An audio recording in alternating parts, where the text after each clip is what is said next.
नमस्ते। पाकिस्तान की गिनती दुनिया के सबसे गंवारू और फटेरू देश के रूप में होती है। इस देश में हर रोज कोई न कोई मुल्लाई नौटंकी दिखाई देती है। यह जिन्ना के उठाए हुए वे निकम्मे और नालायक मुल्ला हैं जो भौंकते ज्यादा हैं पर करते कुछ नहीं है। पाकिस्तान के फंटर नेताओं ने सालों पहले ऐलान किया था कि वो मदरसा मुल्क को दुबई बना देंगे। छकड़ा मुल्क में यह दुबई बलूचिस्तान के गवादर में बनना था, लेकिन यहां दुबई बनना तो दूर, उल्टे पाकिस्तान के हर हिस्सों में गधों की फैक्ट्री लग गई है। या यूं कहे कि देश के आधे से ज्यादा मुल्ला गधों की लीद उठा रहे हैं। यह गधे चीन को निर्यात होते हैं, जिनकी खाल से कोलेजन निकालकर इसका उपयोग औषधि के लिए किया जाता है। दरअसल 2015 में चीन ने बड़े जोश खरोश के साथ गवादर में काम शुरू किया था, लेकिन एक दशक बीतने के बाद भी यह ठंडा पड़ा हुआ है। जब गवादर में चीनी परियोजना की शुरुआत हुई थी, मदरसा कौम ने खूब गधैया नृत्य किए थे।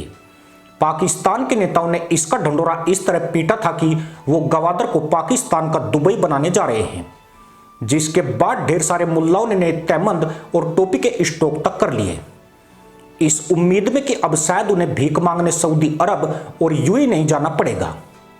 सारे फटेरू अब यही गवादर में कटोरे बजाएंगे। जब गवादर में सीपीईसी परियोजना शुरू हुई थी तो बलूचिस्तान प्रांत में चीन को 62 अरब डॉलर के प्रोजेक्ट बनाने थे। इनमें एयरपोर्ट, हाईवे, रेलवे स्टेशन, बंदरगाह, पावर प्रोजेक्ट समेत कई बड़ी बड़ी योजनाएं शामिल थी। यानी चीन ने फंटर मुल्लाओं को इतने बड़े सपने दिखा दिए जिसकी तुलना में तहमंद भी इन्हें रुमाल नजर आने लगे। इसका नतीजा यह हुआ कि मुल्लाओं की अपेक्षाएं बहुत बढ़ गई, जबकि प्रोजेक्ट उस तेजी से आगे नहीं बढ़ा। जो जाहिल मवेशियों को बूचड़ खाने तक ले जाने और कचरे से पॉलीथीन बीनने के लायक थे, उन्होंने बस इतनी तरक्की की कि वह एक जानवर पर निर्भरता खत्म करके गधों के पीछे दौड़ने लगे। चीन ने गवादर में दुबई तो नहीं दिया, पर गवादर में गधों की भरमार जरूर कर दी। असल में मदरसा मुल्क के गवारू मुल्लाओं की यह सोच गलत निकली कि इन प्रोजेक्ट से लोगों को रोजगार के अवसर मिलेंगे, पर रोजगार तो छोड़िए, उल्टे मुल्लाओं की जमीनें औने पौने दाम में चीनियों के हाथ में चली गई। ऊपर से चीनी लोगों ने इनके पिछवाड़े भी खूब तोड़े। मुल्लाओं का आजीविका का मुख्य स्रोत उनका बंदरगाह भी हाथ से चला गया। हालत यह है कि मछुआरे समंदर में जाने के लिए चीनी अनुमति का इंतजार करते हैं। गवादर के लोगों की एक बड़ी शिकायत यह है कि जिन्ना के फटेरू नेताओं ने उन्हें इतने बड़े सब्जबाग दिखाए, लेकिन कुछ भी अच्छा नहीं हुआ। चीन ने एक तरह से बलूचिस्तान के संसाधनों पर कब्जा कर लिया। पूरे इलाके को हाई सिक्योरिटी में बदल दिया गया। चीनी कर्मचारियों के लिए अलग इलाके बनाए गए। हर गली नुक्कड़ पर सिक्योरिटी चेक पॉइंट्स बनाकर गवादर के मुल्लाओं को उन्हीं के घर में गुलामों से भी बदतर बना दिया। नतीजा यह हुआ कि जो लोग थोड़े से भी समझदार थे, उन्होंने पाकिस्तान और चीन के प्रोजेक्ट के खिलाफ विद्रोह कर दिया। पहले से ही अलगाववाद की आग में झुलस रहे बलूचिस्तान में चीनी नागरिकों को निशाना बनाया जाने लगा, जिसके चलते चीन और पाकिस्तान के बीच संबंधों में खटास आ गई। पूरी दुनिया जानती है कि बलूचिस्तान एक अशांत इलाका है। पाकिस्तान की रैपिस्ट आर्मी ने वहां रहने वाले बलूचों पर बेइंतहा अत्याचार किए हैं, महिलाओं के साथ रेप किए और हजारों की तादाद में बलूचों को उठाकर मौत के घाट उतार दिया। खास बात यह है कि चीन के सीपीसी का बड़ा हिस्सा बलूचिस्तान से होकर गुजरता है, इसलिए सबसे ज्यादा दर्द भी उन्हें झेलना पड़ रहा है। कहने का आशय यह कि चीन और पाकिस्तान ने मिलकर बलूचों को फुद्दू बनाया और उनके संसाधनों पर अघोषित कब्जा कर लिया। इस पर चिढ़ाने वाली बात यह हुई कि यहां गधों को मारने की फैक्ट्री बूचड़ खाने लगाए जा रहे हैं। अफ्रीका से इन गधों को मंगाया जा रहा है और उन्हें मारकर चीन भेजा जाएगा। हर साल 2,16,000 गधों की खाल और मांस की आपूर्ति चीन को की जाएगी। चीन में सिर्फ गधे की खाल की डिमांड नहीं है, गधे का मीट चीन के हेबेई प्रांत में खासा लोकप्रिय है।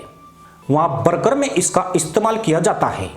वहां के रेस्टोरेंट में गधे की तस्वीरों के बोर्ड आसानी से देखे जा सकते हैं। इसी तरह गधे की खाल से निकाले जाने वाले कोलेजन का इस्तेमाल चीन में पारंपरिक दवाई एजियाओ में किया जाता है। जब से चीन ने पाकिस्तानी गधों में रुचि दिखाई है, एजियाओ का उत्पादन पिछले 5 वर्षों में 160% तक बढ़ गया है। बलूचिस्तान में गधों की फैक्ट्री से 2027 तक उसके 200% तक बढ़ने की उम्मीद है।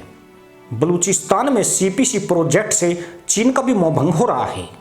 चीनी नागरिकों पर स्वतंत्रता सेनानियों के हमले से चीन बौखलाया हुआ है और अपने नागरिकों पर हमले के लिए पाकिस्तान को दोषी ठहरा रहा है। चीन ने साफ कर दिया है कि अगर गवादर में सुरक्षा बेहतर नहीं होती तो यहां कौन काम करेगा। सीपीसी प्रोजेक्ट जो साल 2022 तक पूरा होना था, अब उसे 2028 तक निर्धारित कर दिया गया है, लेकिन यह प्रोजेक्ट बेहद धीमी रफ्तार से आगे बढ़ रहा है। इस हिसाब से इसके अगले 15 साल में भी पूर्ण होने के आसार नहीं है। पाकिस्तान की दिक्कत यह है कि वह सीपीईसी में बुरी तरह फंस गया है। चीन ने जो निवेश किया उसके एवज में हर साल उसे करोड़ों डॉलर ब्याज के रूप में चुकाने पड़ रहे हैं। वहीं चीनी नागरिकों की सुरक्षा व्यवस्था पर भी भारी भरकम रकम जारी है, जबकि सीपीसी के किसी भी एक प्रोजेक्ट से उसे एक भी रुपए की इनकम नहीं हुई है, बल्कि पाकिस्तान का खजाना लुटता जा रहा है। अब ले देकर गवादर में लग रही गधों की फैक्ट्री का सारा है। यहां से जरूर ईद के लिए नए तैमद का जुगाड़ हो सकता है, जिसे लपेटकर मुल्ला मुल्लाइन के सामने गधैया नर्तक कर सके। इसी के साथ अनुमति दोस्तों, जय हिंद, वंदे मातरम।